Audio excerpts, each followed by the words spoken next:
Very good. All right, obviously we've got a big divisional game coming up against Georgia Tech in Atlanta. And let me go ahead and address the quarterback issue so we don't have to answer 78 questions about the quarterbacks. Marquise Williams is our starter. Yes, I've talked to him. He knows why I did what I did on Saturday. And that's where we're at. I mean, he's a starter going into this game, and nothing else there's not a whole lot to talk about, but I know you'll still have some questions on it, so we'll go ahead and answer them. Is his hip bothering? I have no idea. He hadn't said anything to me about a hip. At that particular moment, I guess the obvious question that we didn't ask the other day was why did he put Mitch in the game at that particular? Well, I thought that I was looking for a spark offensively. I didn't think we were executing very well, and looking for a spark and put him in there at that time.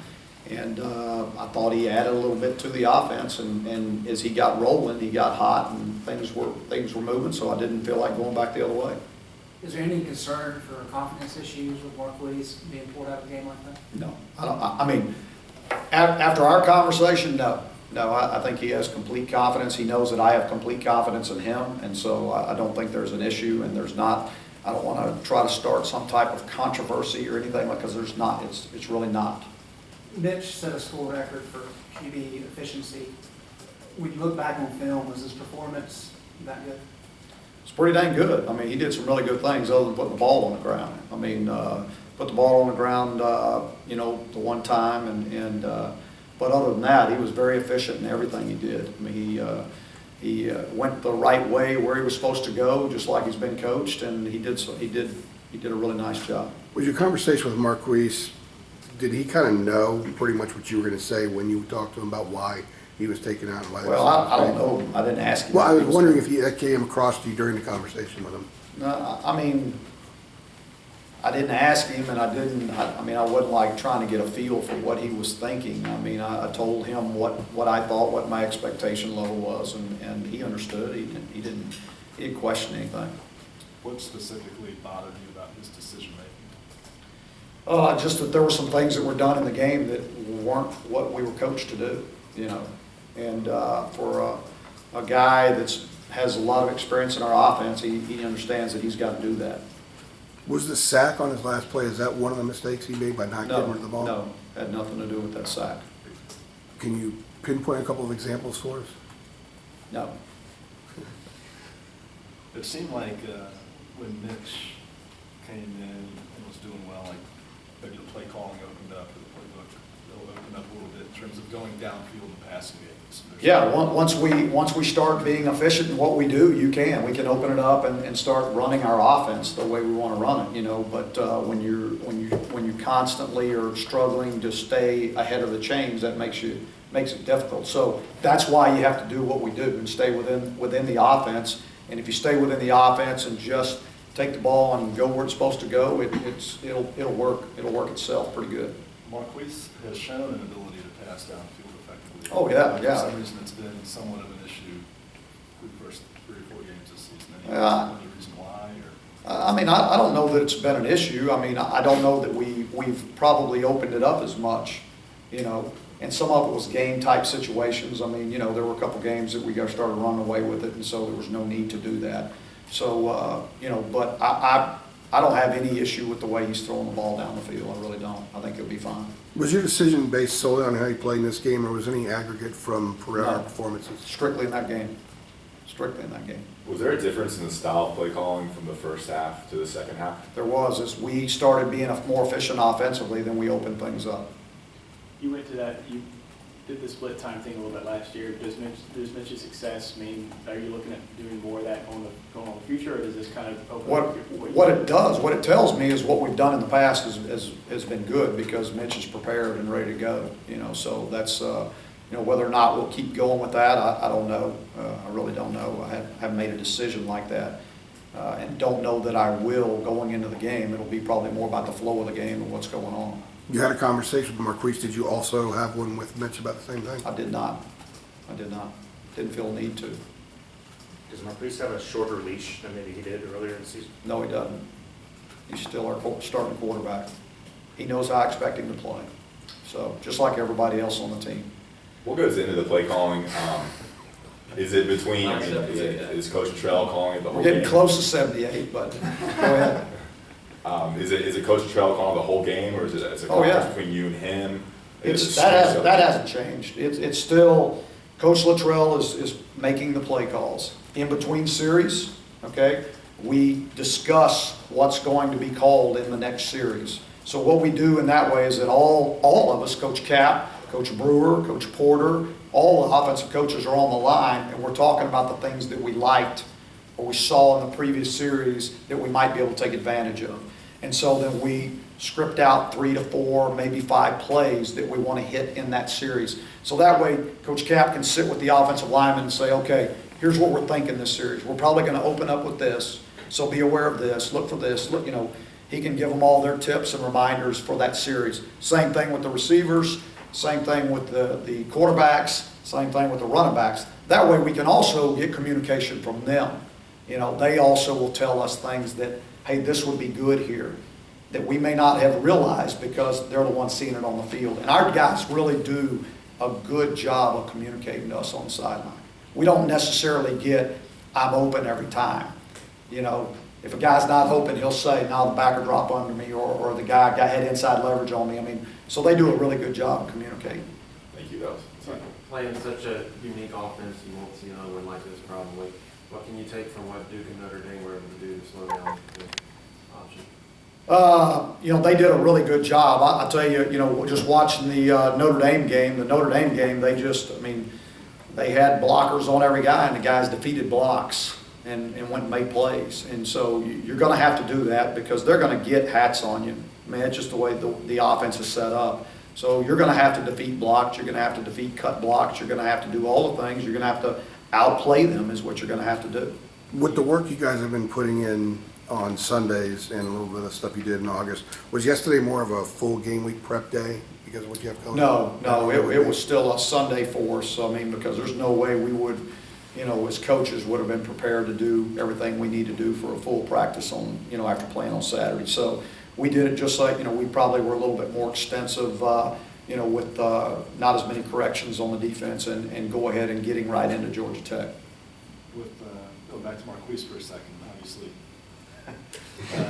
His senior season, probably perhaps a lot of pressure on him, some thoughts about the future in his mind maybe. I feel like maybe he's perhaps put a bit of... Maybe so, and he doesn't need to do that. Because, you can, when he's playing carefree and playing, he's a dang good football player, and so I hope he's not putting too much pressure on himself. He doesn't need to do that. Just stay within the offense. That's all you got to do.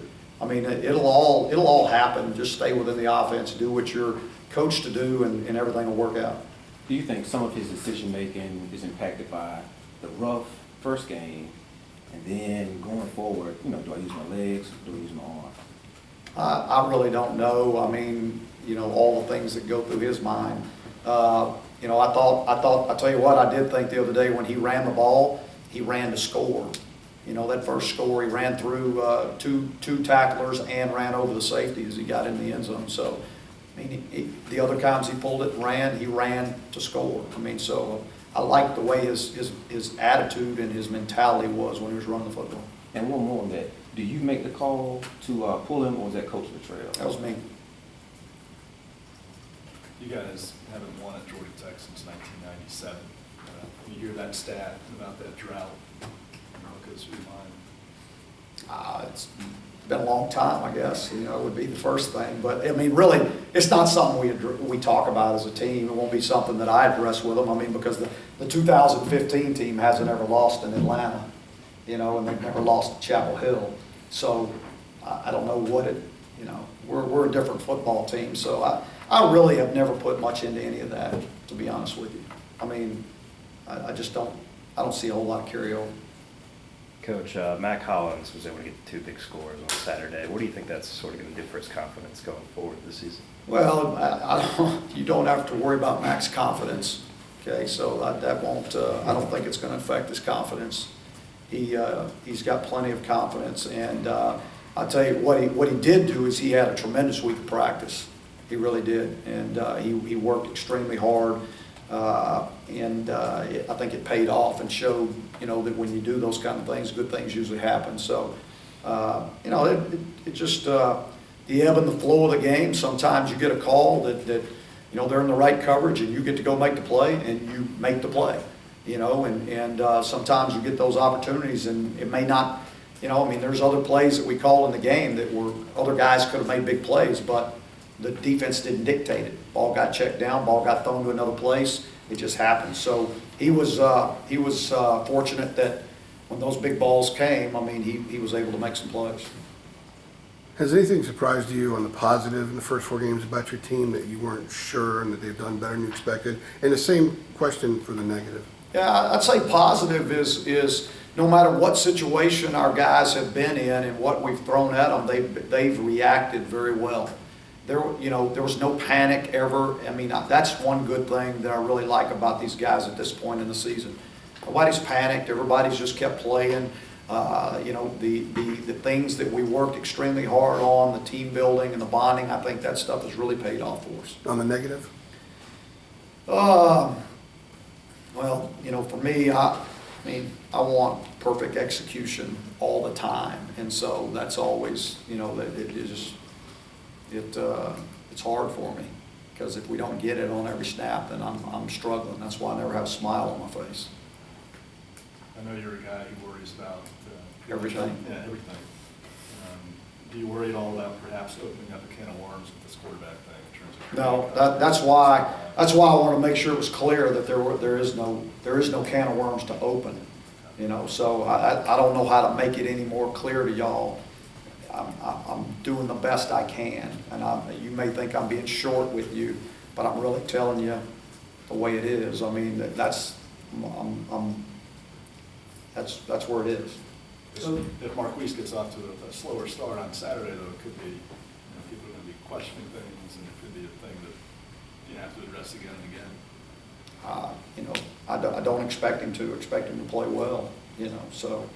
But it's not unlike any other position on the field. We expect that from all of our guys.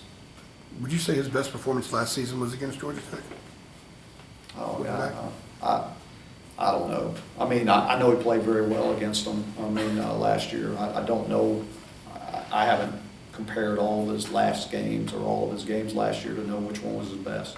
But he played very well against them. Our team played well. In addition to the complexities of this opponent, the stakes would appear to be pretty high for them, given the fortune or misfortune they've had the last couple of weeks. For them, it could be a season-defining game to play you because the consequences if they lose. Does that even challenge you more to bring the same intensity level of a team that's coming off 2 losses back on its home field with still aspirations of winning your conference? Yeah, that's a great question. I expect us to match anybody's intensity out there. No matter what's the situation. I believe that they had lost to Duke the week before we played them last year, if I remember right.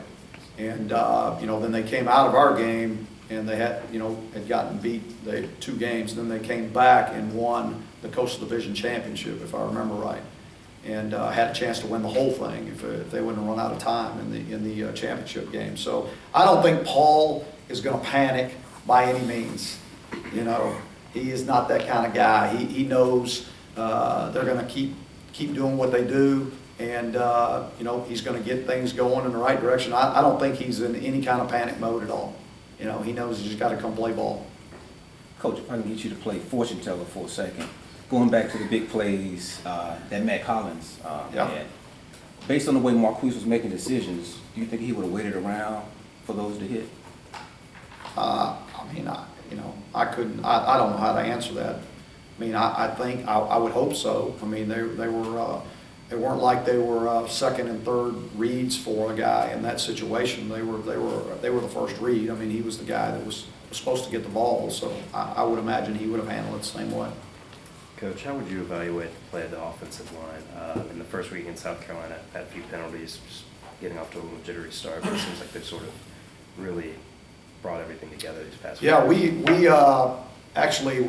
We've done a really good job up front of starting to cut those penalties down. We actually, I'll give you something if you want to know something that you don't know. Sure. is that we went all silent count in the game the other night. Okay, we changed our whole cadence with the quarterback in the game. So everything was silent count. You wouldn't recognize that, you wouldn't know it, but that's what we did. But that's different for everybody out there on that field. And so the center handled everything, you know, and so there was a lot of thinking involved and a lot of, you know, so there, in my opinion, I thought that may have been some problems and some issues that we created for ourselves. But we felt like as a staff we needed to do it for the future of this season and when it may come up in the year. And so we wanted to get that done, so we did it. And I thought, you know, we had the one false start, and it was when number 3 didn't get set when he was coming back across the field, and we were going hurry up.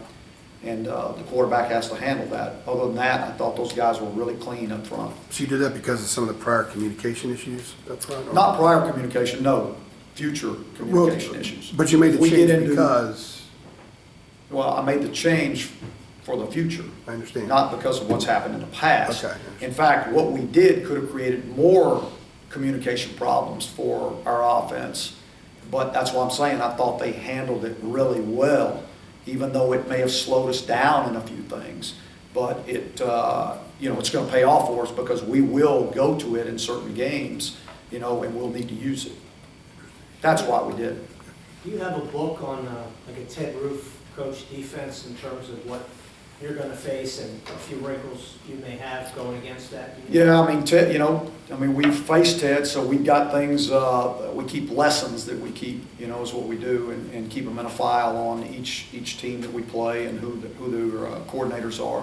And I'm sure Ted does the same thing for us and every team, especially when you're playing in your division. I mean, you know, most of the teams in the division, everybody's been playing each other now for 2 or 3 years, so you've got some things on everybody that you're going to use, and so I would imagine it's pretty much the same on their side. Can't you just ride down the street and talk to Cutcliffe about what you do? It's close I drive. don't think Dave was interested in giving me any pointers, even though he is a great guy. Anybody else? All right. All right, thank y'all.